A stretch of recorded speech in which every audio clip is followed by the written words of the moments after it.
नमस्कार दोस्तों, आज का डिबेट शो इतिहास और आस्था दोनों पर हमला था और उसमें झूठ परोसने का जिम्मा एक बार फिर उठा लिए हैं लेफ्ट विचारक विवेक ने खुलेआम कहा कि जब तुलसीदास जी ने रामचरितमानस लिखी तो उसका विरोध ब्राह्मणों ने किया और मुगलों ने कभी उसका कोई विरोध किया ही नहीं।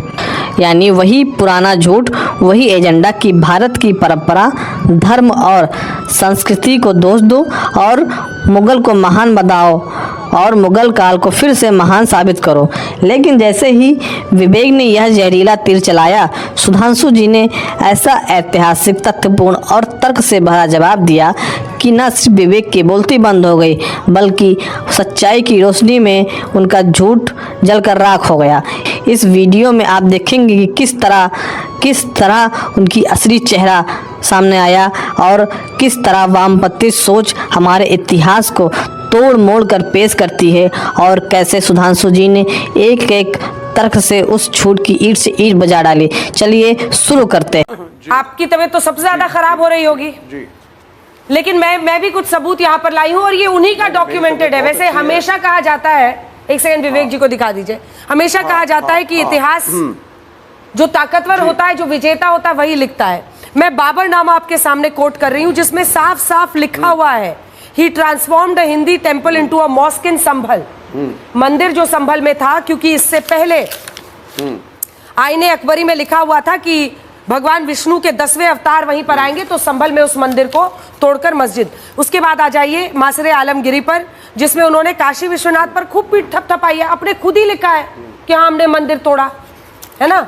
और उसी में आगे मासरे आलमगिरी में ही लिखा है कि वहां से जब खान जहां बहादुर जोधपुर से हिंदू मंदिर और मूर्तियां तोड़ तोड़ कर लाए थे, तो जो वहां जाम मस्जिद थी उसकी सीढ़ियों पर उन पत्थरों को लगाने का आदेश दे दिया औरंगजेब ने कि सीढ़ियों पर लगाओ ताकि हम लोग उस पर पैर चढ़ चढ़ के अगर मस्जिद को जाएं।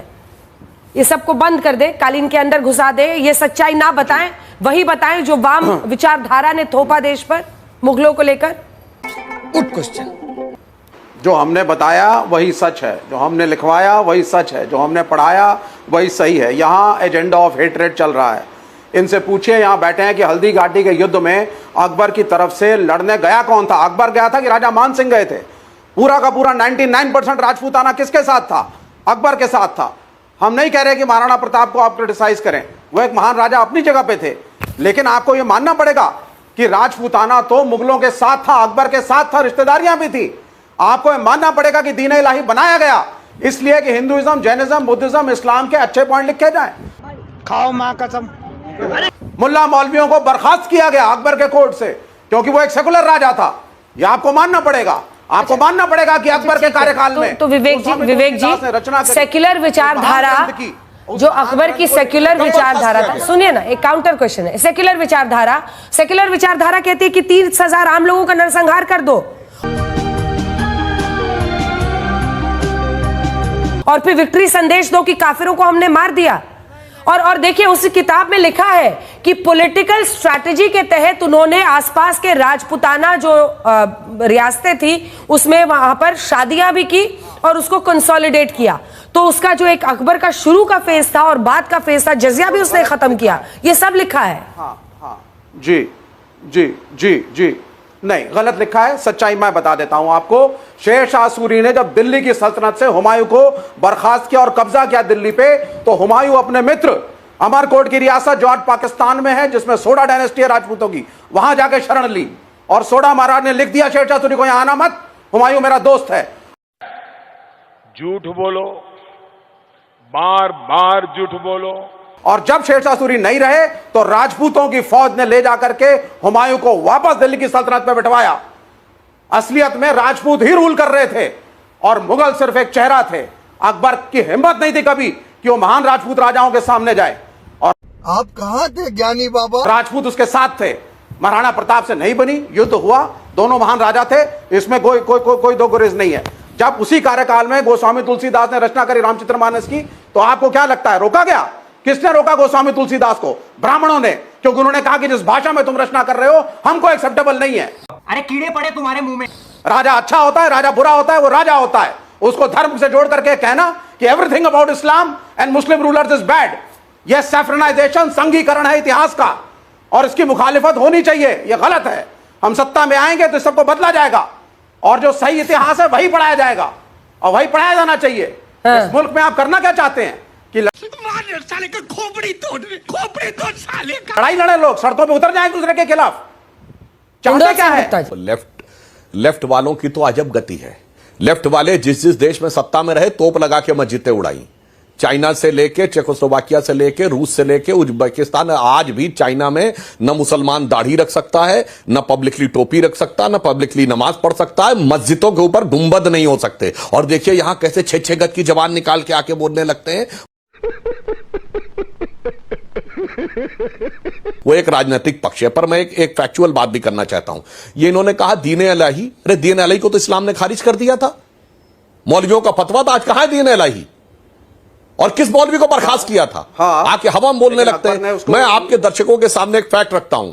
हल्दी घाटी के युद्ध की मैं बात कहता हूं, महाराणा प्रताप और अकबर की सेनाओं के बीच में हुआ, जिसको कि मान सिंह लीड कर रहे थे। अब मैं एक बात कहना चाहता हूं, हम सब ने पढ़ा कि महाराणा प्रताप लड़ाई हार गए, पर क्या यह सच है? कोई राजा लड़ाई हारा, इसके 4 डिफाइंड पैरामीटर है। नंबर 1 वो मार दिया गया हो, नंबर 2 वो बंदी बना लिया गया हो, नंबर 3 उसने टैक्स देना शुरू कर दिया हो, नंबर 4 उसने दरबार में जाके हाजिरी लगा दी हो। बात तो सही है। महाराणा प्रताप ने इन चारों में से कुछ भी किया नहीं किया, तो किसने कहा कि हार गए?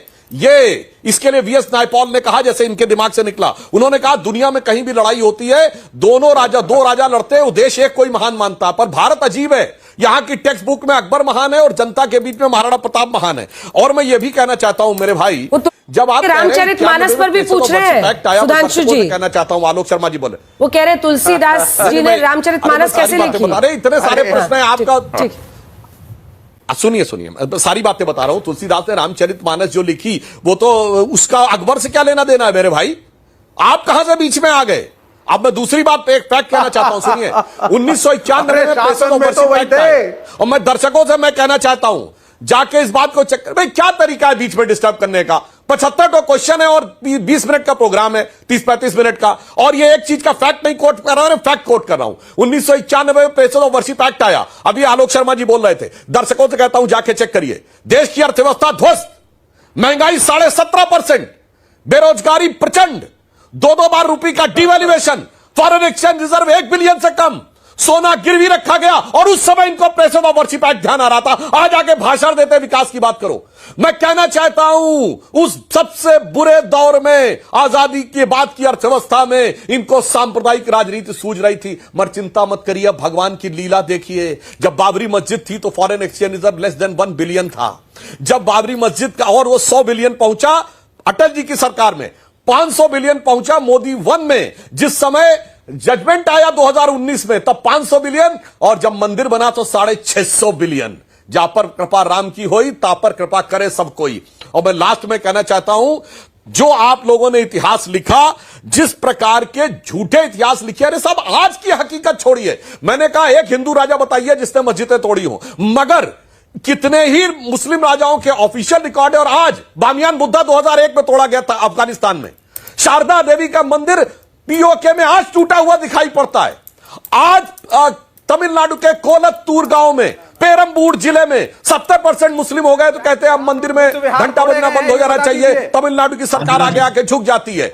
इसलिए अगर आप आ जाने की बात कहते हैं तो मैं इसलिए, हाँ, बुद्ध विहार किसने तोड़े? बाबा साहब अंबेडकर ने लिखा है, writings and speeches of Baba Saheb Ambedkar, published by Maharashtra government in 87, republished by central government 2014, volume 17, chapter number 9। पूरा एक शीर्षक है, देखिए तरीका गलत है। विवेक जी वो जैसे पूरा करेंगे मैं आऊंगी, रुक जाइए, बीच में मत बोलिए। मैंने देखा बाबा साहब अंबेडकर ने पूरा चैप्टर 9 लिखा है। सुनिए, बाबा साहब अंबेडकर ने बाकायदा राइटिंग्स एंड स्पीचेस में चैप्टर नंबर 9 है, डिक्लाइन ऑफ बुद्धिज्म, जिसमें बाबा साहब अंबेडकर ने लिखा है, there is no doubt about it that the destruction of Buddhism was due to the brutal invasion of मुसलमान्स।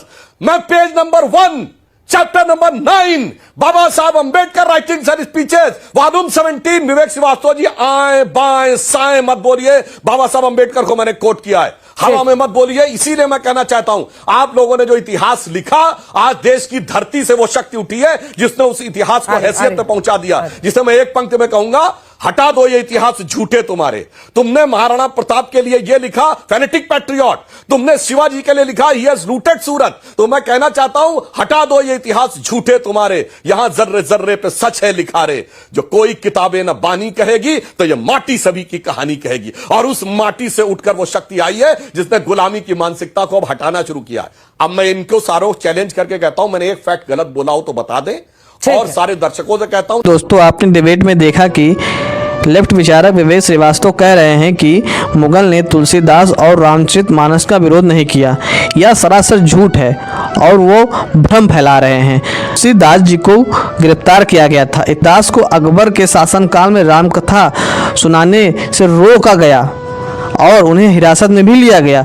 Tulsidas ji को जब जेल में डाला गया था तो उन्होंने कहा था, राम नाम बिन कल करम ना साधे, जप तप व्रत सब झूठे बाधे। और उसके बाद उन्होंने चमत्कारी घटनाएं हुई और आग लग गई। अकबर ने भयभीत होकर तुलसीदास जी को छोड़ दिया। रामचरितमानस जैसे ग्रंथ की भाषा पर भी दरबारी तंज कसते थे।